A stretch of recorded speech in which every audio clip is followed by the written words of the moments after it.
পৃথিবীর বুকের নিচে এমন একটা গুপ্তধন আছে যেটা না থাকলে আজ আপনার মোবাইল চলতো না, গাড়ি চলতো না, এমনকি দেশের প্রতিরক্ষাও থমকে যেত। কিন্তু আশ্চর্যের বিষয়, এই ধন আপনি কখনো চোখে দেখেননি। নাম তার রেয়ার আর্থ এলিমেন্টস। একটা সময় মানুষ মনে করত এরা সত্যিই দুষ্প্রাপ্য, কারণ মাটির ভেতর থেকে এ উপাদান আলাদা করতে বিজ্ঞানীদের হিমশিম খেয়ে যেতে হতো। 18শো শতাব্দীর শেষ দিকে স্ক্যান্ডিনেভিয়ার ছোট্ট এক গ্রাম ইটারবাই, সেখানেই প্রথম খোঁজ মিলেছিল এই রেয়ার আর্থের। কেউ তখন বুঝতেই পারেনি এই অদৃশ্য ধাতুগুলো একদিন পৃথিবীর ভবিষ্যৎ নির্ধারণ করবে। আজ আপনার মোবাইল ফোনের স্ক্রিন থেকে শুরু করে ইলেকট্রিক গাড়ির মোটর, উইন্ড টারবাইন থেকে শুরু করে এমআরআই মেশিন, সব জায়গাতেই লুকিয়ে আছে এই ছোট্ট ছোট্ট ধাতুগুলো। একটা ইলেকট্রিক গাড়ি বানাতে গেলে নিওডিমাম এবং ডাইপ্রোসিয়াম লাগে। একটা ফাইটার জেট ওড়াতে গেলে টারবিয়াম আর সামারিয়াম লাগে। আর একটা এলইডি বাল্ব জ্বালাতে গেলে ইউরোপিয়াম লাগে। অদৃশ্য শক্তি কিন্তু সর্বত্র উপস্থিত। এখানেই গল্পটা মোড় নেয়। আজ বিশ্বের 70% বেশি রেয়ার আর্থ এলিমেন্টস রয়েছে চীনের দখলে। শক্তি শুধু অস্ত্রে নয়, প্রযুক্তিতেও।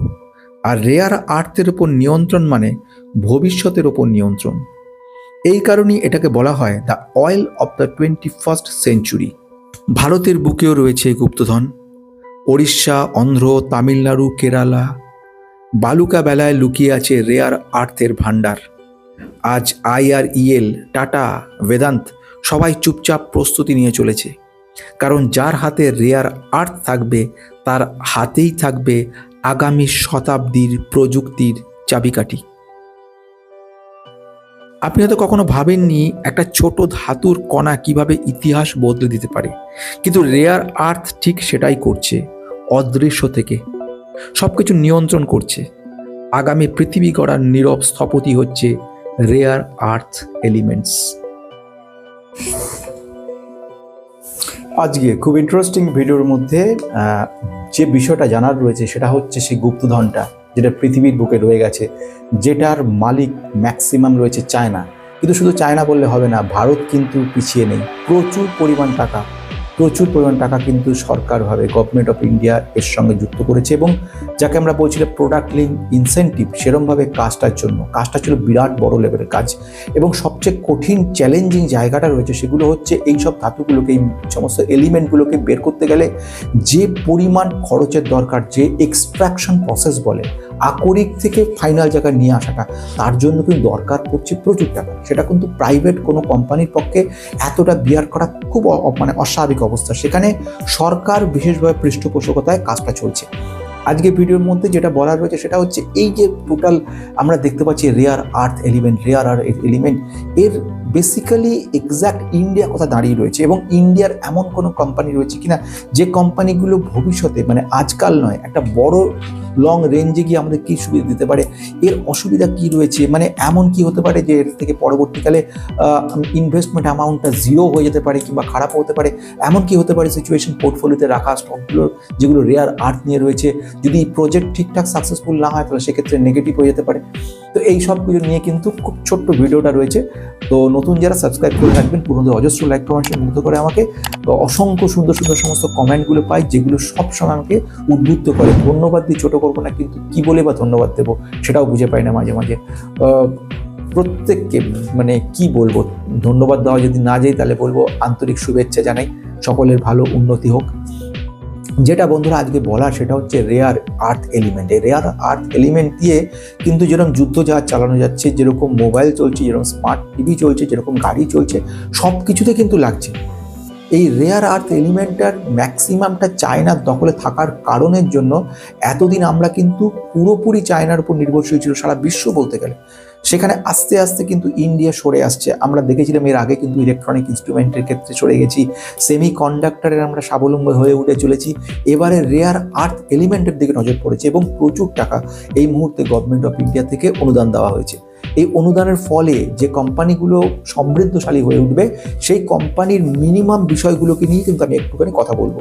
যেমন প্রথম যে কোম্পানি আমি কথা বলতে চলেছি প্রচুরভাবে কিন্তু ইনিশিয়েটিভ গ্রহণ করেছে। যেমন আমরা দেখলাম 16,300 কোটি টাকা কিন্তু এর মধ্যে টোটাল ইনভেস্টেড হয়েছে। একে বলা হচ্ছে আমরা সেটা হচ্ছে ন্যাশনাল ক্রিটিক্যাল মিনারেল মিশন বলছে, NCMM 2025, তার আন্ডারে রয়েছে টোটাল বাজেট। এর মধ্যে প্রেজেন্ট নিউজ যেটা পেলাম 7,280 কোটি, 7,280 কোটি টাকা এইটা কিন্তু দেওয়া হয়ে গেছে এবং এর একটা বড় মাপের কিন্তু একটা পজিটিভনেস আসতে চলেছে। সবচেয়ে বড় যে কোম্পানিটার কথা বলবো, কোম্পানির নাম হচ্ছে ইন্ডিয়ান রেয়ার আর্থ লিমিটেড।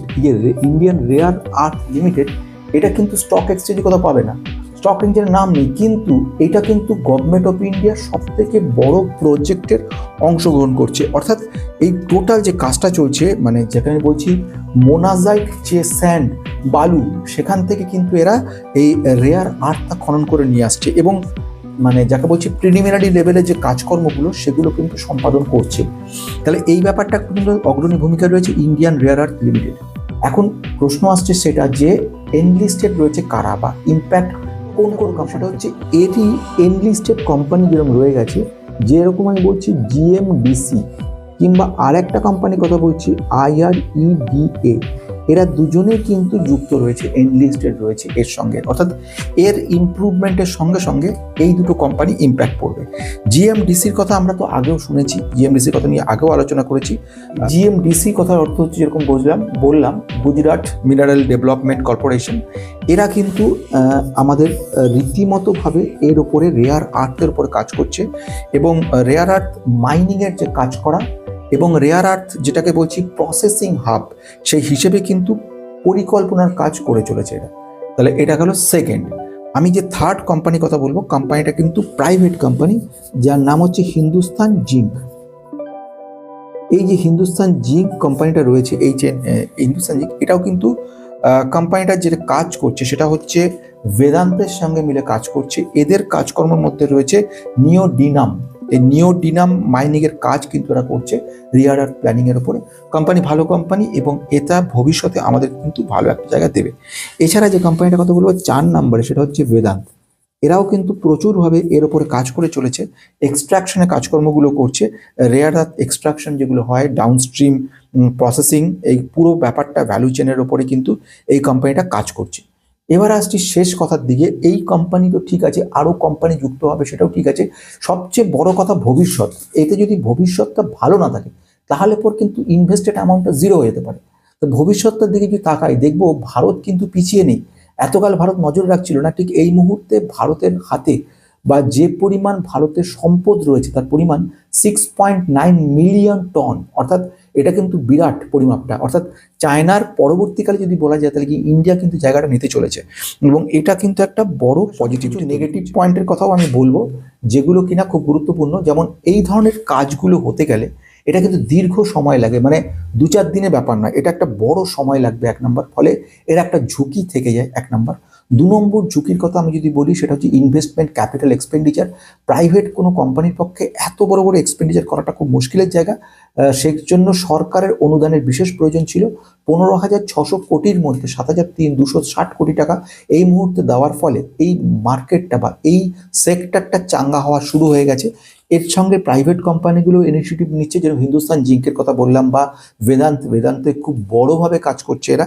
সুতরাং আশা করছি গভর্নমেন্ট থেকে যেরকমভাবে সুযোগ দিচ্ছে আমাদেরকে, টোটাল NCMM যে চালু করেছে 16,300 কোটি টোটাল বাজেটের কাজ করেছে, তার মধ্যে থেকে এটা একটা কিন্তু পজিটিভ ব্যাপার দেখতে আসবো শেষ দিকে। অর্থাৎ এর রিস্ক কী জায়গায় রয়েছে সেটা দেখে নেওয়া দরকার। এই ধরনের প্রজেক্টে ইনভেস্টমেন্ট করলে কিন্তু লং অন্তত 10 থেকে 15 বছর ইনভেস্টমেন্ট তোমার থাকতে হবে, নাহলে কিন্তু হবে না, ফার্স্ট অফ অল। সেকেন্ড 2 নম্বর পয়েন্টের কথা যেটা বলবো সেটাকে আমি বলবো সেটা হচ্ছে Jio political risk. Jio political risk বলতে চায়নার হাতে কিন্তু ম্যাক্সিমাম মানে 70% মতো রয়ে গেছে। যদি ওরা এরকম কিছু করে যে ডাম্পিং প্রসেস অনেক সস্তায় ওরা বাজারের মার্কেটে ছাড়তে শুরু করে, তাহলে কিন্তু আমাদের মার্কেট ঝাড় খাওয়ার সম্ভাবনা থাকতে পারছে। ফলে এই একটা পয়েন্ট থাকছে। আর একটা যেটা বলছিলাম ক্যাপিটাল রিস্ক মানে ক্যাপেক্স রিস্ক, অন্তত 1,000 থেকে 5,000 কোটি টাকা ইনভেস্টমেন্ট করার দরকার পড়ে এইসব প্রজেক্টে। সুতরাং এটা কিন্তু একটা বড় সময় সাপেক্ষ ব্যাপার এবং প্রচুর পরিমাণে কিন্তু ঋণের দরকার পড়ে, ডেপ্ট বার্ডেন যাকে বলছি। এইগুলো বলা সেটা হচ্ছে কমার্শিয়াল ভায়াবিলিটি রিস্ক, অর্থাৎ আমি ইনভেস্টমেন্ট করলাম মানে রিটার্ন ভালো পাবো এমন কোনো মানে নেই। একটা অনিশ্চয়তার জায়গা তৈরি হচ্ছে, জায়গাটা ভবিষ্যতের জায়গা তৈরি করছে এবং অনেক সময় অনেক রকম পলিটিক্যাল প্রবলেম বা ব্যাপার থাকতে পারে। কোনো কোনো ক্ষেত্রে এগুলো থেকে রেয়ার আর্থ কনসেন্ট্রেশন কম হতে পারে, কোয়ালিটি ভালো না হতে পারে।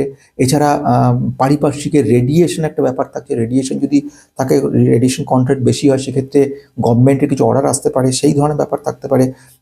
এনভায়রনমেন্ট রিস্ক কিছু থাকতে পারে। তো এত কিছুর পরে যদি একটা কথাই বলা যায় সেটা হচ্ছে যদি এই মার্কেটে ইনভেস্ট করতে চান বা এই ধরনের স্টকে ইনভেস্ট করতে চান তাহলে আপনাকে কিন্তু অনেকটা বড় সময়ের পরিকল্পনা নিতে হবে এবং এমনটা হতে পারে যে আপনার রিস্কের কারণের জন্য আপনার অ্যামাউন্ট যেটা ইনভেস্টেড অ্যামাউন্টটা কিন্তু আটকে যেতে পারে। সবগুলো দেখে কিন্তু আপনাকে ডিসিশনটা নিতে হবে।